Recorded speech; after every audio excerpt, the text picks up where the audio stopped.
सब्जी वाला किसान।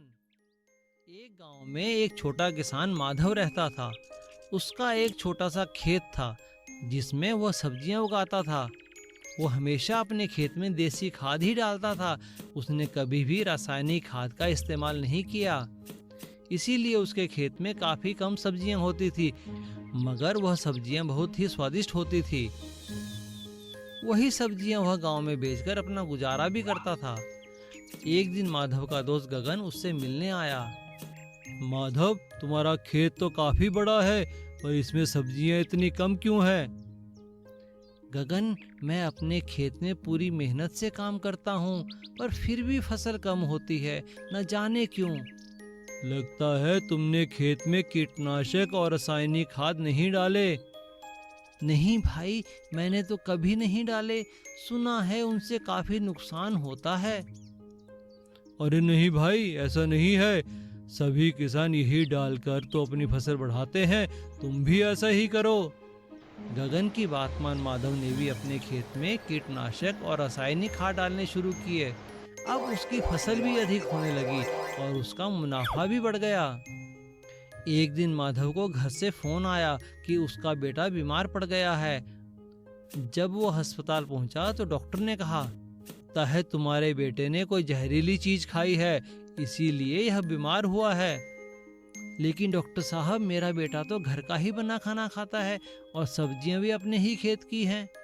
ओहो, अब समझा, यह सब रासायनिक खाद की वजह से हुआ है।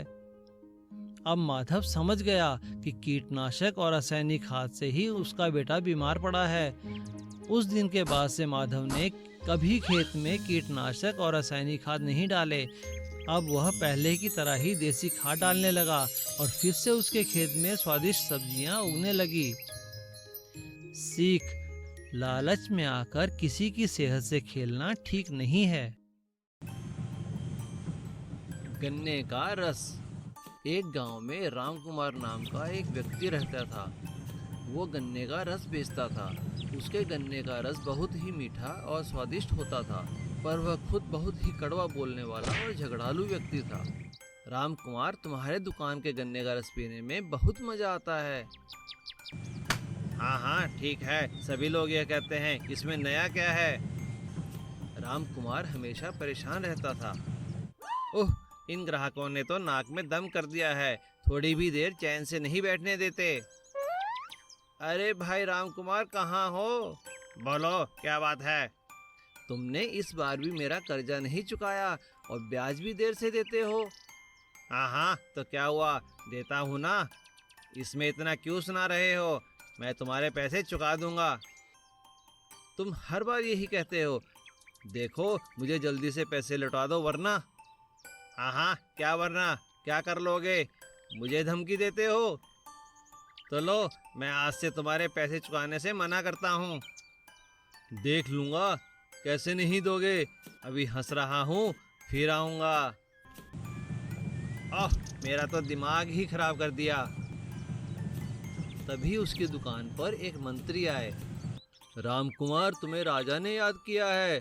उन्होंने तुमसे 2 बाल्टी गन्ने का रस मंगवाया है।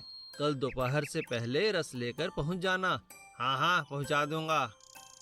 दूसरे दिन राजकुमार ने सुबह ही सारा रस निकाल कर रख दिया।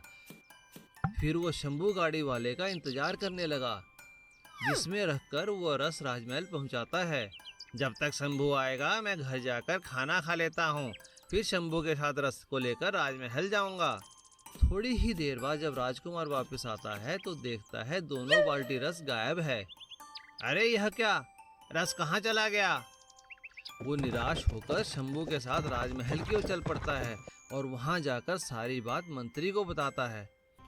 ठीक है, हम पता लगाएंगे कि चोरी किसने की है। अगले दिन मंत्री सुबह ही राजकुमार के पास पहुंच गया। क्या तुम्हें किसी पे शक है? जी, मुझे मनोज पे शक है। तभी वहां से राजा का हाथी गुजरता है। अरे वाह, क्या ये राजा का हाथी यहाँ भी आता है? हाँ जी, ये तो रोज यहाँ से निकलता है और कई बार रस भी पीना चाहता है। जो भी रस गिर जाता है उसे ये चाट लेता है।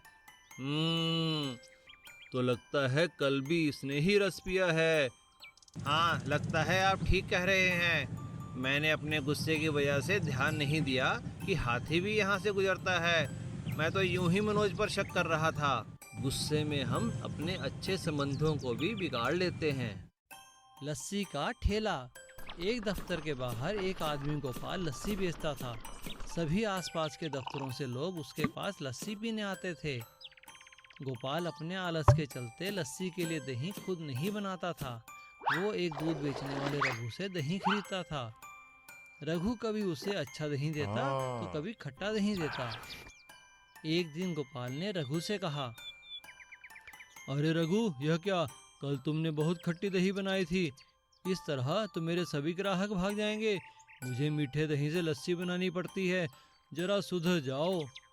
हाँ हाँ ठीक है गोपाल, कल से देखना कितना बढ़िया दही बनाऊंगा।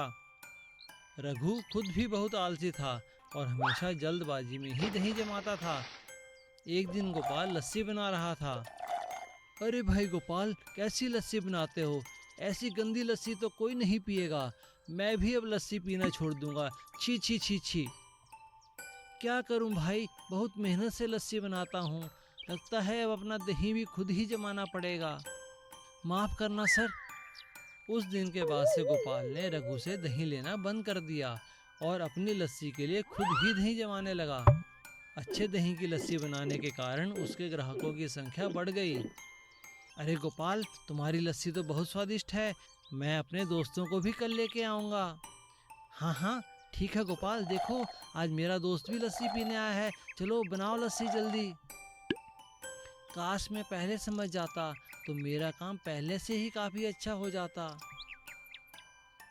सीख, मेहनत ही सफलता की कुंजी है। एक बड़े नगर के पास एक छोटे से गांव में बिरजू नाम का एक ग्वाला रहता था। उसके पास 2 गायें थी। वह बहुत ही ईमानदार था और ईमानदारी से दूध बेचने नगर जाता था। उसने कभी दूध में पानी नहीं मिलाया। एक दिन बिरजू को एक और ग्वाला मिला जो बड़े शहर में अपना दूध बेचकर आ रहा था। अरे बिरजू, तुम्हें देखकर मुझे बहुत खुशी हुई। क्या करते हो तुम? मैं पास ही के नगर में दूध बेचता हूँ। कितनी गायें हैं तुम्हारे पास? 2 गाय। कब से कर रहे हो यह काम? 2 साल से कर रहा हूँ भाई। तो क्या 2 साल में तुमने कोई तरक्की नहीं की? तरक्की का तो पता नहीं, पर तसल्ली बहुत है। मैं पूरी ईमानदारी से दूध बेचता हूँ, कोई मिलावट नहीं करता और चैन की नींद सोता हूँ। अरे इस तरह तो तुम कभी तरक्की नहीं कर पाओगे। क्या तुम नहीं चाहते कि तुम्हारे पास बहुत सी गाय हो, तुम्हारे पास एक बड़ा घर हो, नौकर चाकर हो? ये सब कौन नहीं चाहता, पर यह संभव कैसे है? अरे देखो, थोड़ा सा दूध लो और उसमें पानी मिला लो।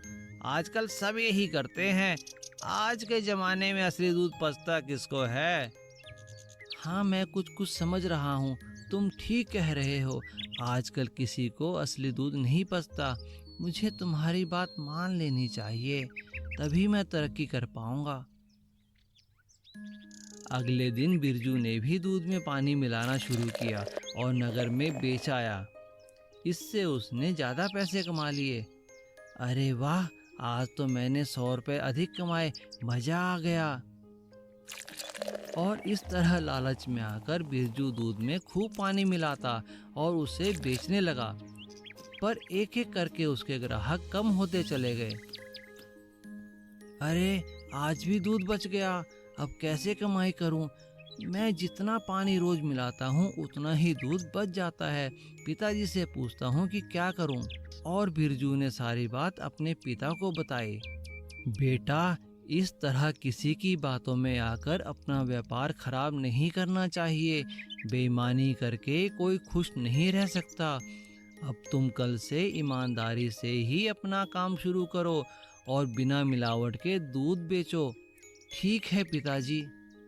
और बिना मिलावट का दूध बेचने के बाद बिरजू के ग्राहक फिर से वापस आ गए। सीख, ईमानदारी ही सफलता की कुंजी है। बेवकूफ चोर। एक सेठ जी का आम का व्यापार था। वो बाग से रोज आम खरीदते और अपनी टोकरियों में पैक कर कर गोदाम में रखते और थोड़ा थोड़ा कर मंडी में बेचते। उनके दो नौकर थे, चंदू और मंगू। जहाँ चंदू बहुत ईमानदार था, वहीं मंगू बेईमान और लालची था। उसके पास दुकान की नकली चाबी थी, जिससे वो कभी कभी दुकान से आमों की टोकरी चुराता और उन्हें बेच भी देता। चंदू को एक दिन मंगू पे कुछ शक हुआ। सेठ जी, लगता है हमारे गोदाम से कोई आम चोरी कर रहा है। अरे चंदू, तुम्हें कैसे पता लगा? क्या बात है, मुझे बताओ। सेठ जी, कई बार रात को 10 टोकरी होती थी, पर सुबह 9 ही मिलती है। अच्छा, देखना पड़ेगा। सेठ जी, एक दिन आप मुझे अपने गोदाम की चाबी दे दीजिए, मैं पता लगाता हूँ कि वो चोर कौन है। हाँ हाँ ठीक है, मुझे तुम पर विश्वास है। चाबी ले लो, पर किसी को मत बताना कि चाबी तुम्हारे पास है। मुझे लगता है ये किसी जान पहचान वाले का ही काम है। ठीक है सेठ जी। उस रात जब सब अपने घर चले गए तो चंदू ने चुपके से अपने कुत्ते को गोदाम के अंदर छोड़ दिया और खुद पास ही आम के पेड़ के पीछे छुप जाता है। अब देखता हूँ कि वो चोर कौन है जो सेठ जी को धोखा दे रहा है। रात को मंगू चोरी के इरादे से जैसे ही गोदाम खोलता है तो कुत्ता उस पर झपट पड़ता है। मंगू वहीं गिर जाता है। अरे बचाओ, अरे बचाओ, ये कुत्ता कहाँ से आ गया? अरे बचाओ, कोई तो बचाओ।